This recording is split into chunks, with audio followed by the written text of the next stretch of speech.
Yeah, that's it. You know, the rest of each other.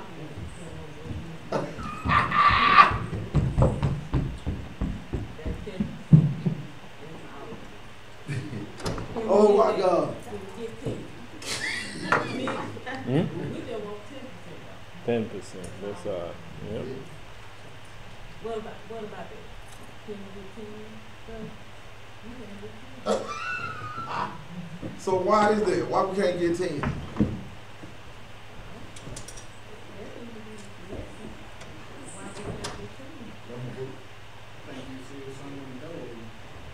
Huh? What is that?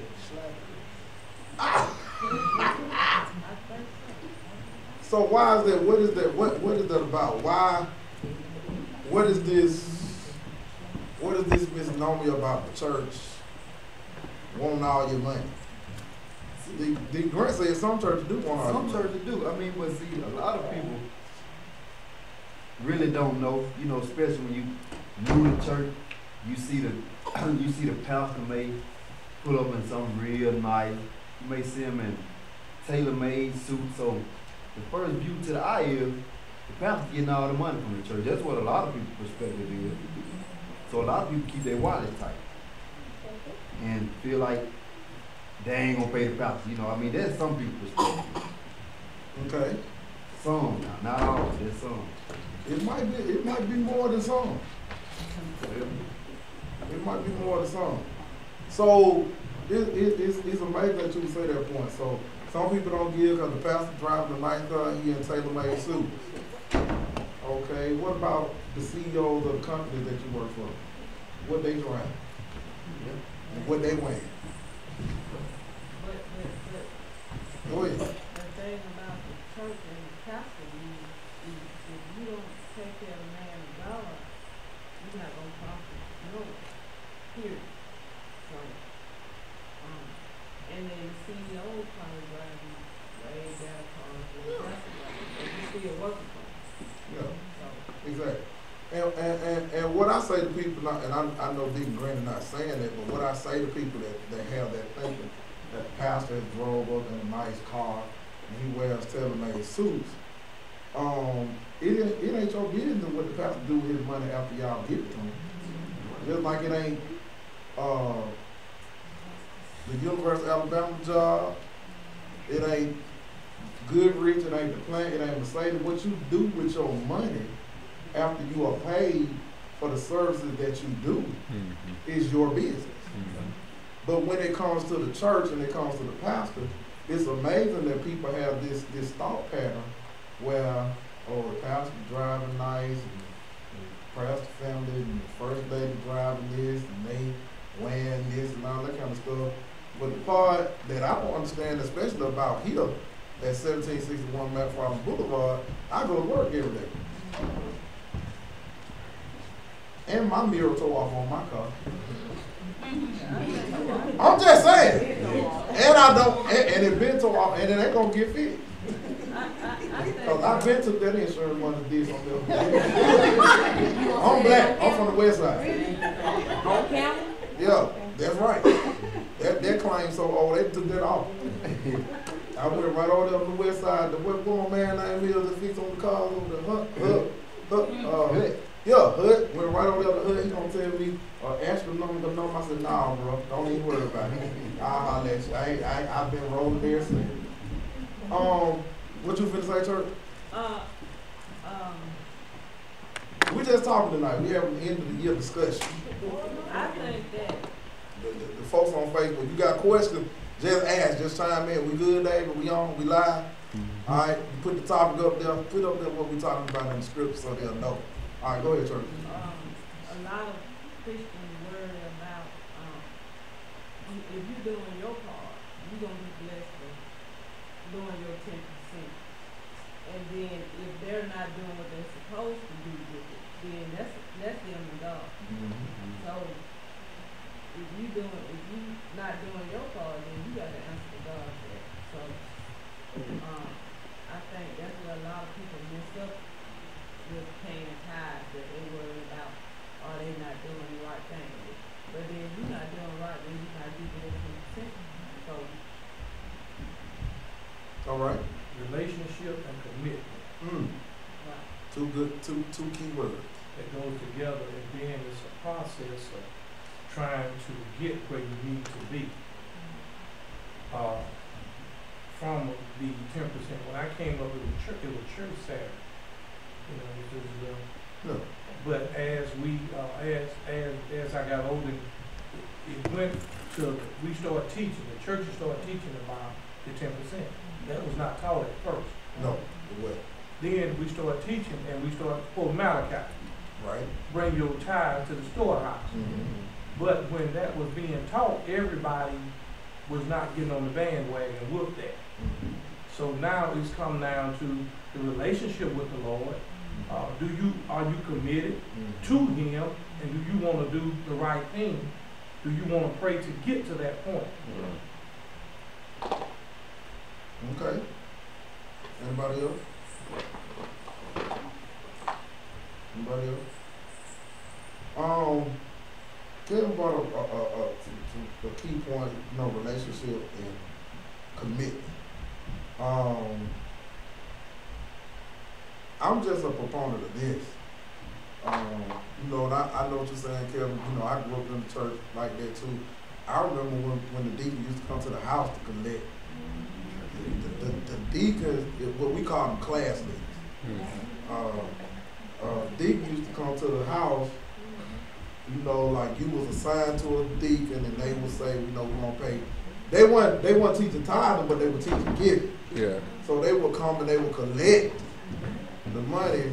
But I believe that we live in a generation, and correct me, you know, if y'all may not feel this way, but I feel like we live in a generation where they didn't grow up like we grew up. They know better. The generation that we grew up with didn't read or couldn't read. And they had to rely on the preacher to tell them what was in the word. Mm-hmm. Now we got a generation that is affluent in reading, have degrees, but are selfish. Mm-hmm. That's what we're dealing with. Because if you can put $300 hair in your head, and you can get nails and toes and haircuts 2 or 3 times a week, and be fly, buy what you want to buy, but ain't giving no money, it's all about your commitment, go back to your commitment, and your relationship with God, and what you really want to do. I don't care how much, and you know, I had to get the board to understand this. Like, I'm not no klepto dollar, so I ain't finna stand up in front of no church and say, I need $100 now. I'm not comfortable with that, because the word, I don't see that in the word. I don't do anything outside the word. That's why we don't sell no Boston butts. That's why we don't fry no chicken. That's why we don't fry no ribs. That's why we don't cook no ribs. Because I'm a proponent of, if we do it God's way, then God will bless it. And so while back in the day, there were churches and there were people that did that to raise money, it was because some of the people that they had were ignorant to the fact of tithing. But what has happened now is we just choose not to do it. Because if you can fill up your tank, you can pay tithe. Hello, lights. If you can put gas in your car, if you can buy a dime bag, let's just be real. If you can buy a blunt, if you can buy some Crown Royal or some what other drink? What other drink? Yeah, all this. If you can go to the alphabet store and buy liquor, but you come to church and can't give God but $5, something wrong with you. You can fill up your car. Let's just be honest. Mortgages and leases are more than we give God. Right? All right. So we say we can't afford the tithe. All right. But in actuality, what you're saying is that you just don't want to. All right. And so I told you, you know, my son, he got some Jordan, but he worked 2 days a week. He bought that with his money. Now, his dad ain't gonna buy him no Jordan. All right? And his mama ain't either. All right, because here's the thing. Now, I can go out and I can buy me a pair of Jordan, but here is the type of man and the type of father figure that I am and the type of pastor. Like, I'm not going to buy no Jordan and the whole house ain't got Jordan. When I go to the store, that's why when I go buy electronics, like I want the new iPhone 10, but I know I can't just get one. Then if I go to the store and get an iPhone 10 here, I got to prank carry one. All right, and so like when I bought my Beats by Dre, my wireless Beats by Dre, I had to buy 2 pairs, cause I'm a man. You don't, as a leader, as a priest of a home, you don't come home with one song. You come home with something for the whole house. So I ain't gonna buy no $200 pair of Jordan and John Mike and JR got on Bebop. It don't work like that. So I won't even start, and I said it before. Now, I got some friends. They wear tailor-made, and that's fine. That's fine. That's what they choose to do. That's their choice. But in my mind, if I'm wearing tailor-made, then everybody in my house wearing tailor-made. Like, I ain't finna be the only one got tailor-made suits and Kara going to the store and the boys. No, if I'm gonna be tailor-made, they all gonna be tailor-made. And so I said all that to say this: that people strategically spend their money on what they want, but when it comes to God, they negotiate. Because you ain't gonna negotiate about no weave. If it's the weave that you want, let's just be honest. You're gonna order it online. You're gonna do whatever you gotta do. But then when it comes to God, oh, I ain't got it. I got the turkey left over from McDonald's when I went to get the cherries from breakfast this morning. That's $2. So that means you saying this week the only money that came to your hand is $20. And that's a lie. And so that goes back to Malachi. Will a man rob God? Yes. The answer is yes. We rob him every week. And so what happens is people don't understand, and it's true. I'm telling you, out of the financial stuff that I've been going through since the summer, nothing has been off. Matter of fact, it seems like now I got more money saved than I did before. You know why? Because every week, whether I get paid or not, see, that's key right there. I'm at it because the Bible says he has given every man a measure of faith. My faith is so strong that I don't tithe what I make. I tithe what I want to make. Every week, I'm putting this amount in because I want God to know that he can trust me. And so here's the thing. A lot of people can't get blessed in their finances because you have proven to God that you can't be trusted. So you think God going to bless you with a raise when you won't even give him $50 out of $500 he give you every week? You won't sell? God ain't going to do that. That ain't how he works. He says, prove me. That means test me.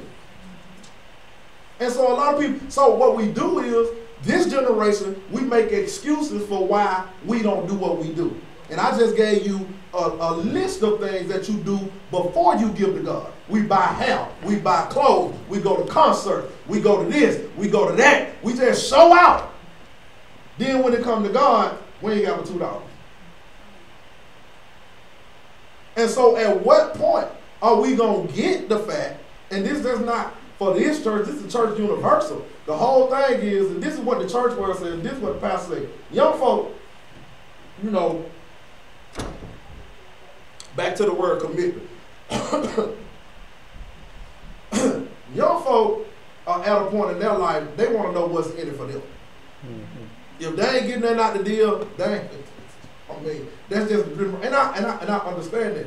But here's the thing: when you got a relationship with God and you understand that everything you got comes from God, and I tell you, when I go get cars and they say, "Oh, you make $3,000 a month," and I say, "No, I don't make $3,000 a month.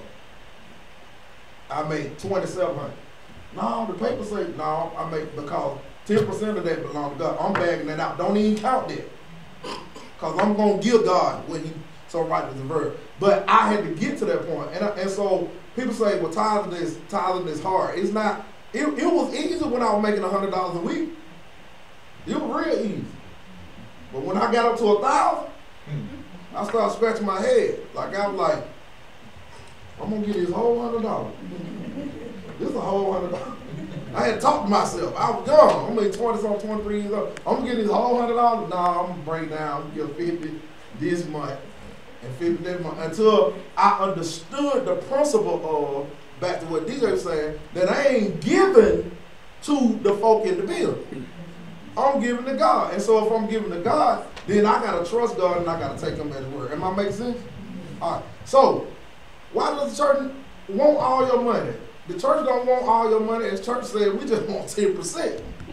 And the whole thing is, I don't know why we don't get this. The same thing it takes to run your house is the same thing that it takes to run this house. Alabama Power don't care nothing about Oasis Baptist Church. On the bill it say Oasis Baptist Church. And they still gonna send a disconnect notice in red when you behind. And if it ain't paid, they gonna cut the church lights off. Now, the first thing that the saints would do, if we allowed that to happen, the first thing the saints would say, it's a shame. But then, if we did get the lights cut off, which we're not going to do that, but if we did get the lights cut off, then I would challenge all of us in this room and those that are here on Sunday morning to ask, have we done what we need to do to prevent this? And as the black and white states, the answer is no. But they're not going to ask that question. No, I'm just saying. They're going to ask what they're doing with What y'all doing with the money? That's what they're going to ask. What we do? Yeah, you're right. What they've been doing with the money, not what can we do better. Yeah. You're right. What they've been doing with the money. You think this heat free? Exactly. You're right. But what's that? I just said they're not going to think like that. No, they're not. So back to the question, back to the elephant in the room. So at what point are people going to get that the same bills you got at your house are the same bills that we have at the church house? Like, when is that going to click? And the whole thing is, I know people saying, you know, I work hard for my money. And I deserve to do everything, you know, I deserve to do. But don't you stop and think about who gave you the power to make the money. Who gave you the power to make the money? And don't you ever stop and think about your health? Yeah. That there are people that are sick, but they still working, you well. Most of us been blessed with good health. So we go to work every day and we bring home a paycheck. Is God responsible for that too? Who gave you the intelligence to do your job? You can be like the Easter Seal folk. Y'all know the Easter Seal folk. I mean, they go to work. I mean, but you know, equal opportunity. They don't really work. They do a lot of greens. They nice. You know, we be nice to them. All right? So, so you got to think. So I put all these things in perspective, and it's amazing to me that people will take the church and the pastor and they will say, well, they driving this and they balling out. But you ain't see that I went to the work in the snow while you was at home. I went to work in the snow. Because I work in the healthcare field, I signed a contract. I am an essential person in the healthcare field. I gotta be at work. I'm working Christmas Day while y'all laying in the bed. I'll be at work Christmas Day. I would have been working Thanksgiving, but I got off. All right? So nobody talks about that part about, you know, if the pastor was getting all the money, let me just say this. If I was getting all the money, we wouldn't have no lights. If I was getting all the money, we wouldn't be in this building. All right? And so I think sometimes people don't think, all right, I'm getting to the scripture in a minute. Any questions in the comments? Y'all scared to talk? All right, let's go to Deuteronomy 8. Look at verse 18. I just want to go to 18.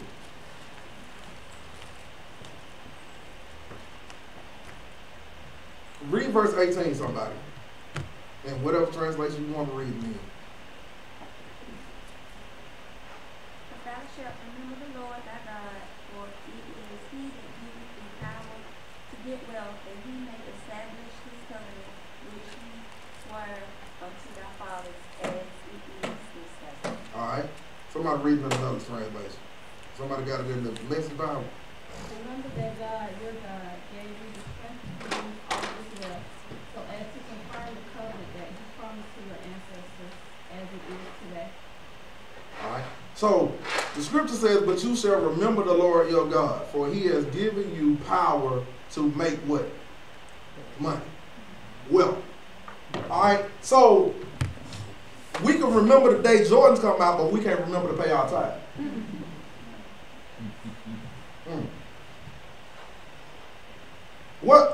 What is wrong with that type of thinking?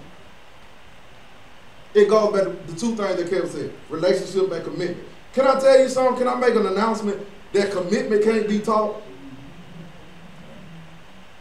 That I can't teach you how to be committed? It's just like if you in a relationship, you in a marriage, you in a friendship, or you boo ship, or whatever ship you in.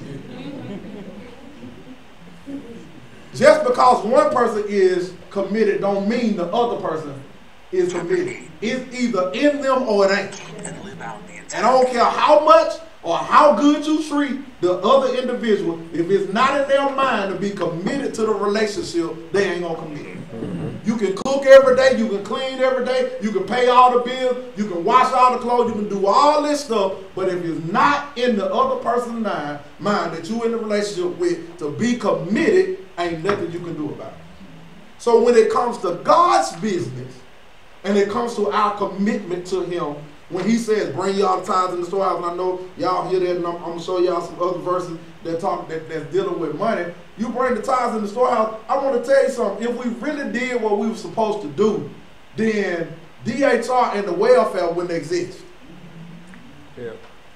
Because if we brought the tithes in the storehouse so there would be meat, then membership should have its privileges.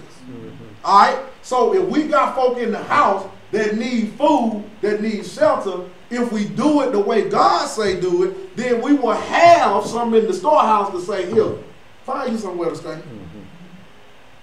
But we can't, because the national average of giving is 10% of the total membership usually give. That means, okay, we got 400 members, and then give or take a few. All y'all don't come on the same Sunday, but anyway.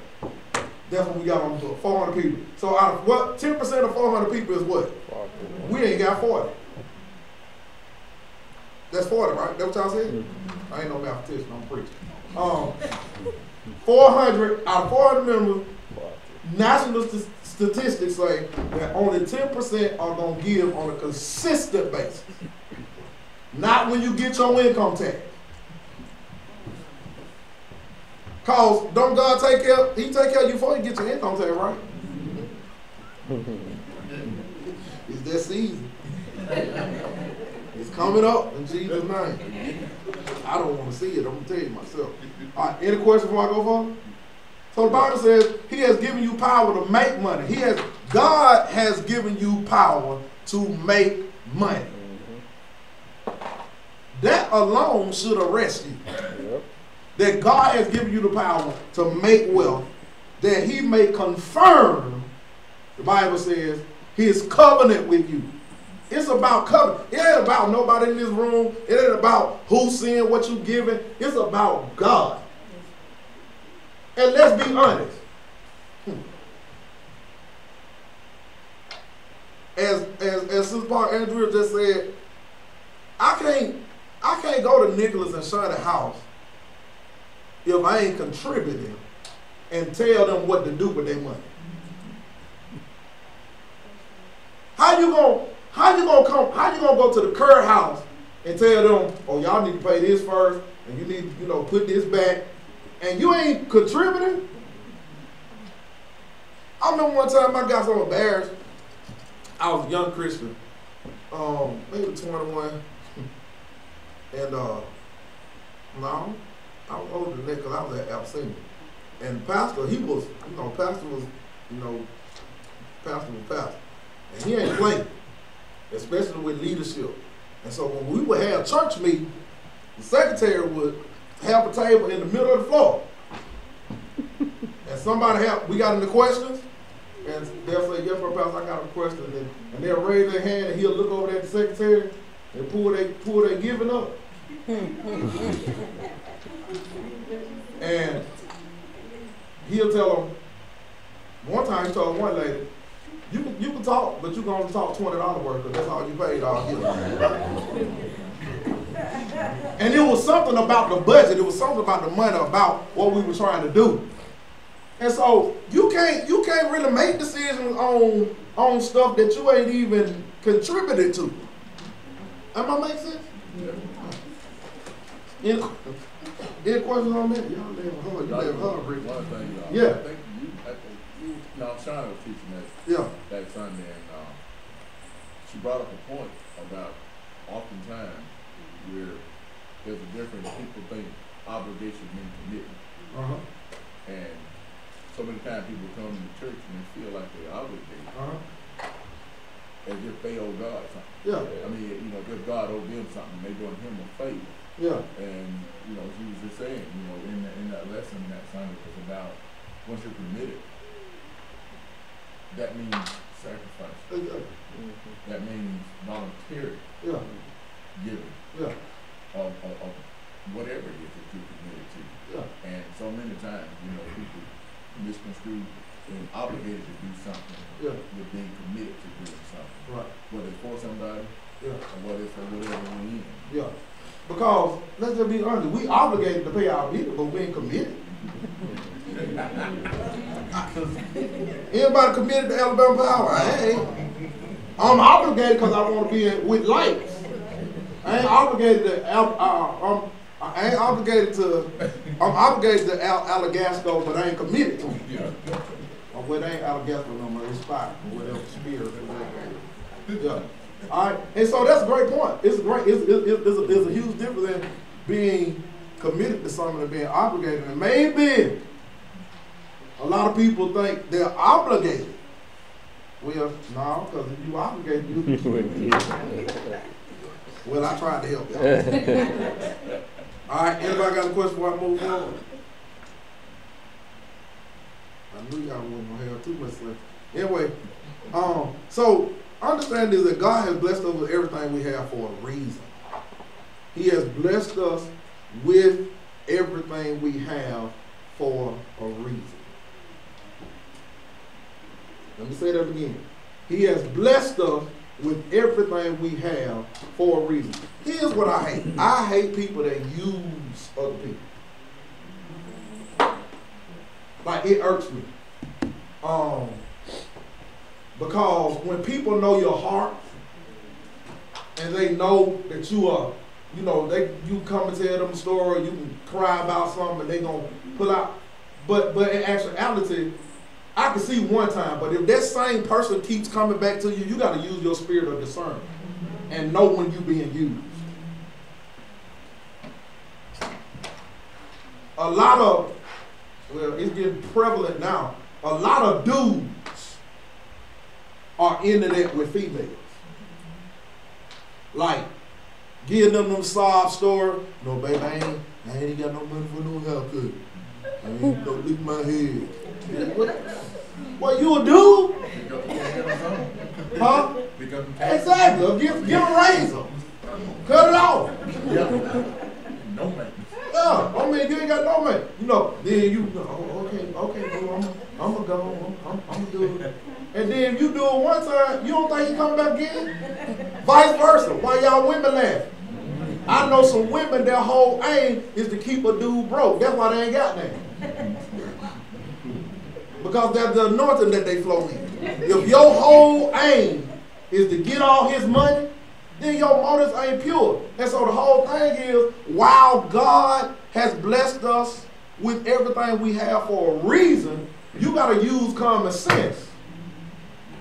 And you got to understand when people are using you. And let me tell you something. God will let you know who really needs. That's just the bottom line. Because people that really need, most of them ain't going to even ask. Folks that want to use you, they're going to whine about they need a haircut, they need their hair done, they ain't got no clothes, they ain't got no shoes. That's because they know your heart and they know you just going to go in your pocket and get, you ain't helping them. Because the problem is, folk got everything they need, but they do everything else with their money. There's a whole lot of concerts I want to go to. Whole lot of them. But because I got a family and I got an obligation, and I got an obligation to God first, and I got an obligation to my family second, then I weigh the options. Okay, if I spend these $400 or $500, because see, when I go to a concert, I want some good seats. I ain't finna be sitting up in the rafters and all that kind of stuff. I want good seats. So I know if I spend these $400 or $500, what's gonna be due coming up? That's because I'm committed to my family. But there are some folks that's selfish. They don't care nothing about it. They're gonna be on every scene broke as a joke. Broke, looking like got on $500 worth of hair, nails, outfits. I'm talking about sharp to the teeth, and lights about to get cut off. But they checking in on Facebook. Look where I am. We turning up. Then come to the church and walk around. I wouldn't even walk around and put $2 in. I ain't want nobody to know I put $2 in there. I tell a child to get I'm grown. I put $2 in the offering when I was 5. Yeah, go ahead. And with that being said, I ain't fussing. We just talking. Y'all all right? Yeah. Y'all looking like y'all want to fight me, man. We meet outside. You know, I'm ready to fall. We'll jump. No, I'm just like, go ahead. I was thinking about this today, and society has that the measure of success is based on cars and the size home that you're living in. When the actuality is the measure of success should be within your happiness state. God allows the blessings to flow. I agree. All right. So watch this. I'm glad you said this. Go to my next point. So my CEO of my company, he had 60-something employees. He grew a company. He grew a hospice company in 3 years from 4 patients to now we got 165 patients in 3 years. All right. You know what he drive? You know what he drive?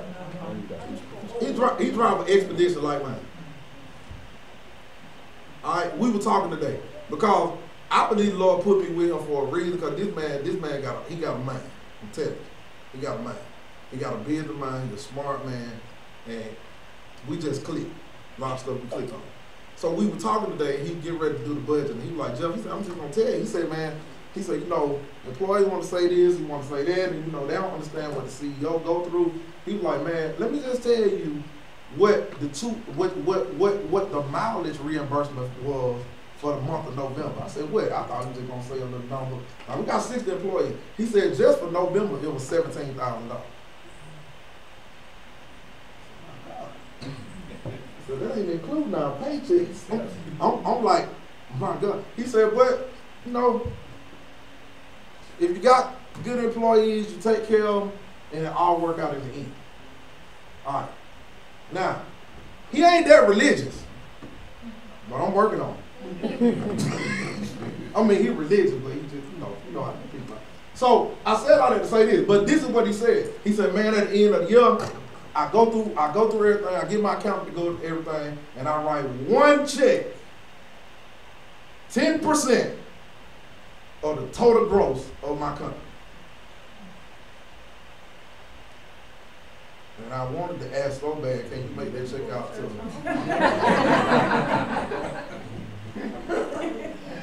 I mean, but what I'm saying is, where did he get that from? Like, why is it 10%? Because somewhere along the way, he developed a relationship with God. And he understands that there's more blessing to give than to receive. And on the flip side of that is he needs a tax write-off. I told him I got 2 boys, they got all their shots. I give them their he's Social Security, all that. He got a little dog, Bo. I said, you can't get nothing off Bo but these boys. I said all that to say this, that God has blessed us with everything for a reason. The whole thing is, when God bless you with something, and you take care of God's business, then what you have left over, watch this, what you have left over, not after you do whatever you want to do, but before we supposed to take our stuff off top. Somebody asked me the other day, do I tie it off the gross or do I tie it off the net? I said, well, do you want net blessings or do you want gross blessings? Depends on what you want to do. You want net blessing? Tithe off the net. You want gross blessing? Tithe off the gross. Then I get this question every tax season. Well, do I tithe off my what y'all get? Income tax? Well, did you tithe off your gross or did you tithe off your net? That depends.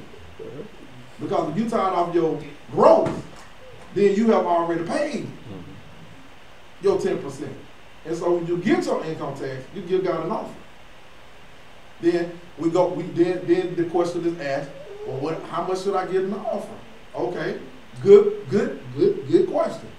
You go to a restaurant, there are 8 people or more. What's the gratuity that they charge? How much? It depends on where you at, 15, 18. I'm just saying, it's amazing to me that everybody else will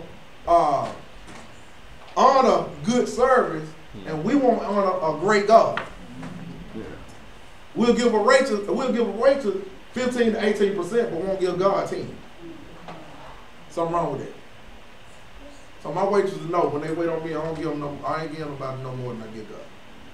Unless they make it. Alright. So God has blessed us with everything we have for a reason, and we need to recognize that He is our provider. So why does the church need our money? I'm glad you asked. The church or ministry needs money to operate. Say that with me. The church or ministry needs money to operate. Let me say it again. The church or a ministry needs money to operate.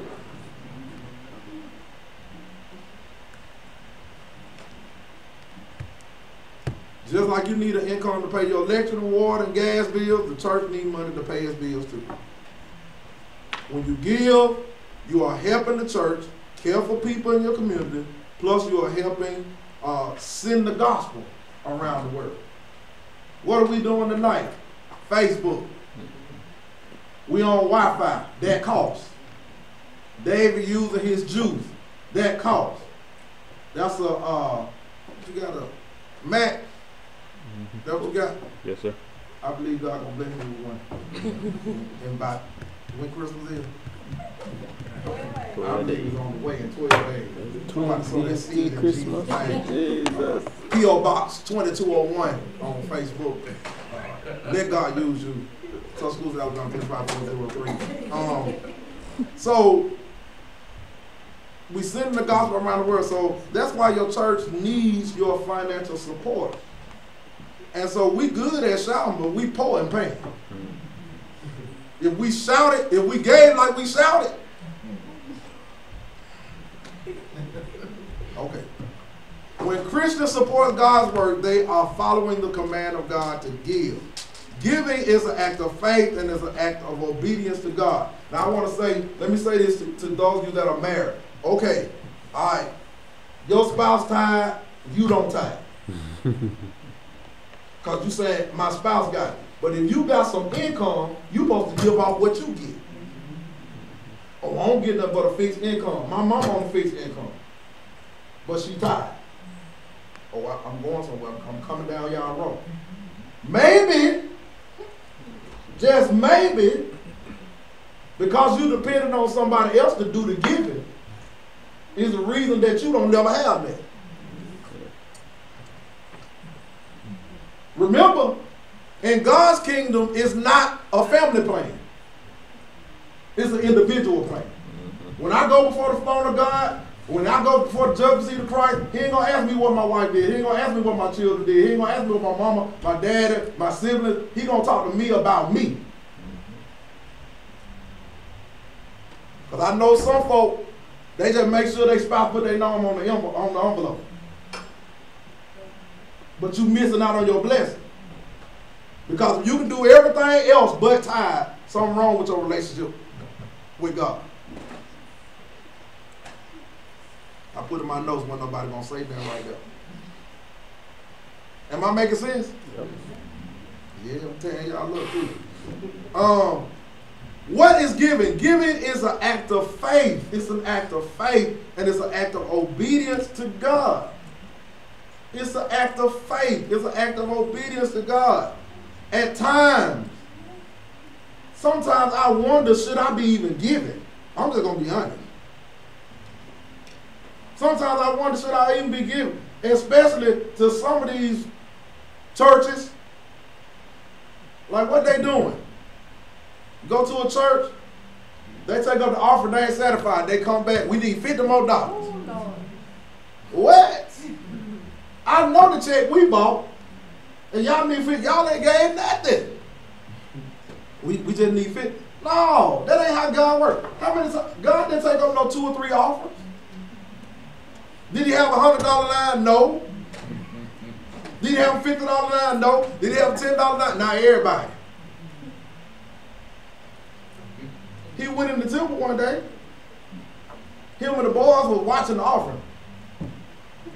And there was a lady that came up, and she gave 1 penny. And Jesus told the disciples, hold it, watch up. He said, man, Peter, the boy said, wait a minute, man. It's been some big baller shot callers. We done had folks that dropped 5,000, 500. This lady ain't got but a penny. But Jesus told them this. She has given all she had. See, that's how I know ain't no $10 line, ain't no $50 line, ain't no $100 line in the kingdom, because God honored the woman that gave a penny.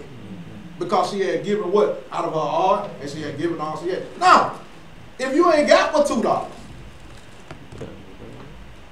then the Lord gonna honor that. But if you done everything before you honor God, then God ain't pleased. And I keep telling folks, that's why some folks have holes in their pocket. Some folks don't never have enough money. Because you're doing everything else but what you need to be doing with it. And I tell folks, like this, okay, so here is a good formula for you to go into 2018 with. The whole thing is, okay, whatever you make, if you make $100, all right, you're going to give God $10. Then whatever you give God, pay yourself $10. Now, you know we black, so we got to put it in something we can't get it out of. All right? We got to put it in something like we can only draw once a year, like a Christmas club account. This is a great time for those of you that don't know how to start spending during Christmas. This is a great time for you to start a Christmas club account, because we only will draw one time. If you're going to spend $1,000 and you know you ain't got $1,000, why not put $100 back a month, start next month, and you'll have $1,200. Does it make sense? All right. So it's not that we don't have what we need, it's just that we don't do what we need to do with what we have. Does that make sense? All right. Now, so you gotta, so giving is an act of faith and obedience to God.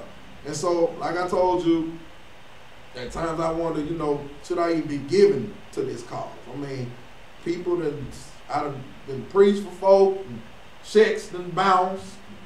They done said that they were gonna send me something, and that's why I don't preach for money.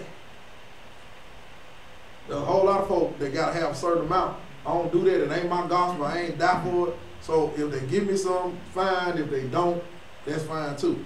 All right. But what you gotta understand is ultimately God will be the judge of the leadership of the church or the ministry if they're not doing what they're supposed to do with God's money. And I just want to say this. I say this all the time, something you take it like it's a privilege to have something to give. That there are people that are in church, that they work in church because they ain't got nothing to give.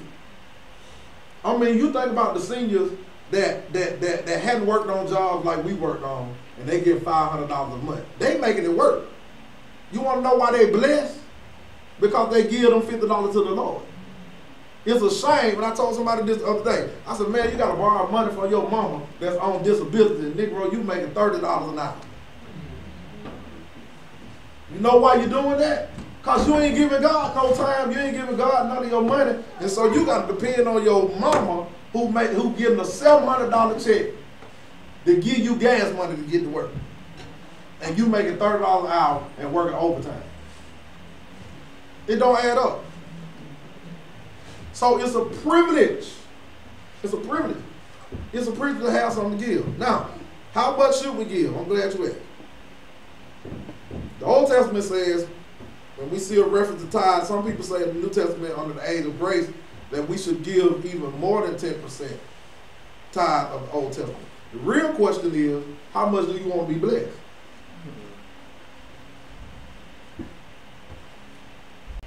How much you want to be blessed? It's not a rhetorical question. We got 8 minutes, I'm gonna be done.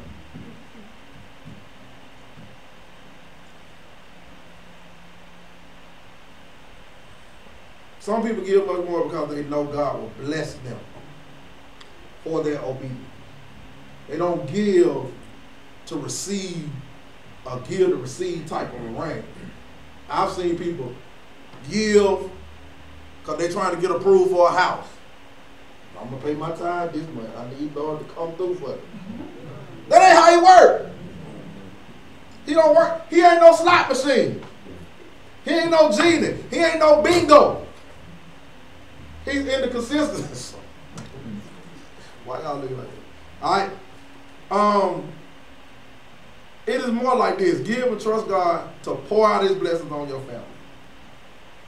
Give and trust God to pour out his blessing on your family. God will bless you in ways that are far more important than money. I said God will bless you in ways that are far more important than money. Now, I'm going to tell you something. Like, everybody in the office, they throw shade on me. I'm going to tell you why they throw shade on me. Because my CEO, like, he don't play. He don't let people get close to me. But since I've been there, like, I'm his dude. They like, Jeff, what are you doing? I said, I don't know what I'm doing. It's just God. It's just God. God said that he will make what great? Your name great. He didn't say he will make your position great. He said he'll make your name great. And he will set you before mighty men. I don't know why I'm at this job, but I know I'm at this job for a purpose. I don't know why me and my CEO click like we click. We just click like we click. But I got a sneaking suspicion that God is working something behind the scenes because I've been faithful and because I have been committed and I have been obedient to him through, watch this ministry. So why this man tell me at the end of the year he have a CPA to write a 10% check to the charity of his choice? Why? Why did that just happen to me today? Because God setting something up. Next year, that might be we might be the charity. Next year, Jeff Thompson Ministries Incorporated. You see, if you take care of God, he'll take care of you. So it's more than money. And I think sometimes when people pay tithes, they look at, okay, I'm going to get this back. I'm going to get these $100. I'm going to need God. I'm going to need these $100 back. We're going to negotiate this. No, that's what you talk to. And you talk to the slot machine like that. Like, I'm going to play these 20. Come on now, I need these 20 back. All right? You ever been in a casino? Don't raise your hand. All right? You know. What you have to do in the casino, you have to strategically watch what machine is being fed. You find a machine and you sit down on one of them benches and the bench cold, get up. If you're still warm, stay there. But that means somebody that's been there for a while. And at any given time, if in the jackpot, you just keep hitting the max button. Don't ask me how I know, but just keep hitting the max button. Eventually, after a while, by and by, it gon' jackpot out. But you can't do God like that. All right. So God will bless you in ways that are far more important than money, but we must walk in obedience to enjoy those blessings. Faithfulness is the key in giving. Faithfulness. Man, you gotta give sometime when you don't. Listen, literally some weeks, I'm literally giving God all I got out my bank account. This is all I got, God. You know, God, you know this. That's why I release it, because listen, whatever going on, this is your business now. So now all my bills become your responsibility. I done laid that burden on him. And 9 times out of 10, before the sun come up, he done worked it out. A credit done got in there. I done found something in my coat. All kind of stuff. All right? So, the question you may ask is, isn't it my money? Yeah, it's your money. I can spend it the way I want to spend. Yeah, you can. But if God is the provider, then we become the manager of everything he has put in our hands. So if he's the provider, then you the manager. And so you got to be a good steward over what he has over what he has given you. Case in point. Okay, let's say you stayed in the house. All right, hypothetically.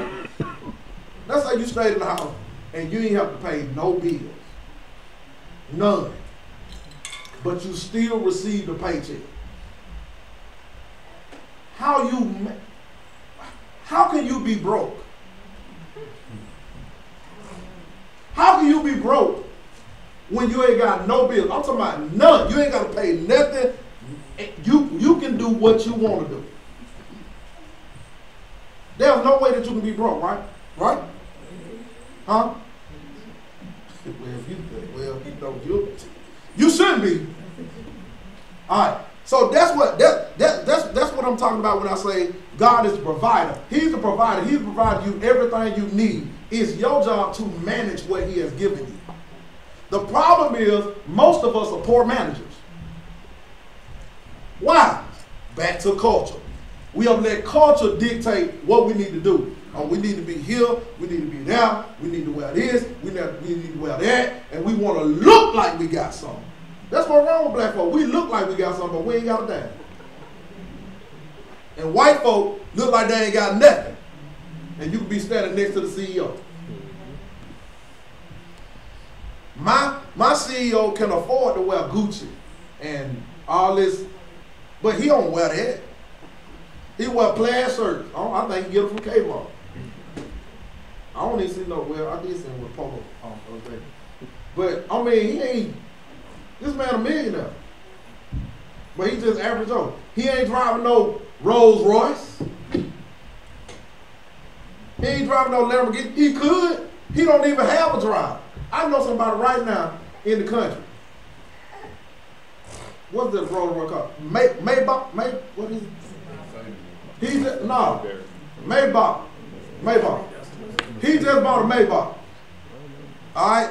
And don't even have a garage to put it in.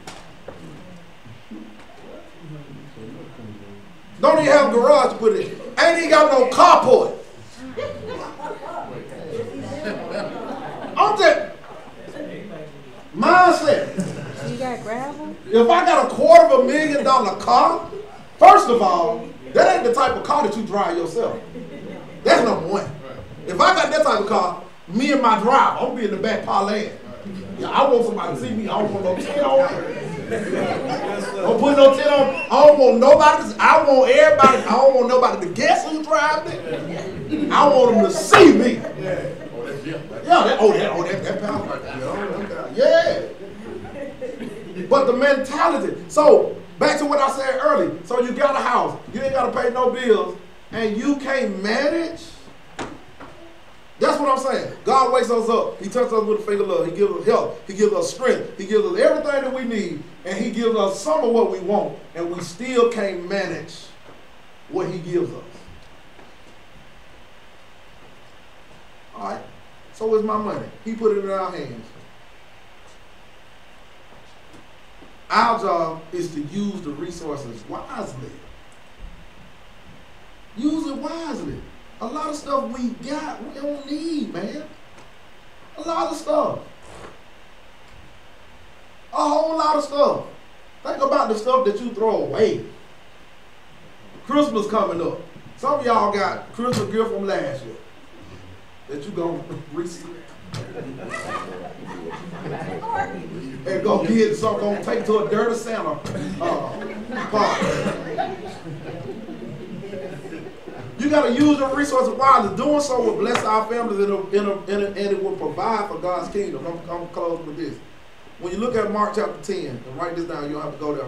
It talks about the rich young ruler.